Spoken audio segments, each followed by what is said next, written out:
Good afternoon, sir. Good afternoon, bro. Ano pong name nila, sir?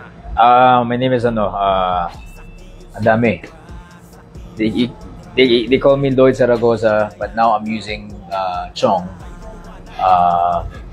As a singer na tayo ngayon, before kasi doing commercials and acting. So, focusing now more on the music. Yeah. Tapos gaano katagal na sila nakapiin Sonra pala, sir? Matagal na, siguro 5 years na. Before, I've tried different brands. Hindi pa ako nakakasama dito sa family ng Kion Sonra. Alam mo yung minsan kailangan mong patayin kasi baka mapundi agad. Ganun lagi nangyayari sa kotse ko before. But yung Kion Sonra, I mean, so far for me, ito yung pinaka nasa taas ngayon. So in terms of performance, sir, goods na goods sa kanila naman. Solid siya. Umulan man o bagyo. Kahit nga gumuhuman ng mundo. Kion Sonra pa din.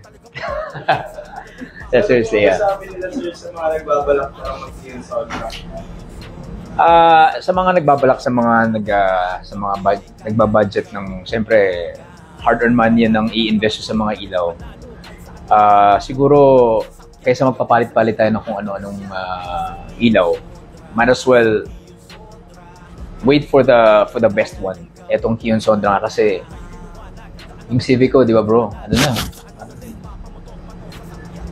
2 taon kalahati niya yata yun. Hindi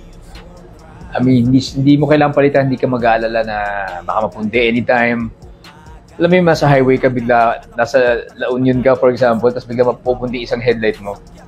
So hindi mangyayari yun sa Kion Sonra. Kahit i-compare mo sa mga European cars, mga ilaw nila, kinompare ko na yan. Mas malinaw pa nga yung Kion Sonra. Yeah. So, maraming salamat po, sir, sa pagpili sa Kion Sonra. Yes, sir. More power, Kion Sonra.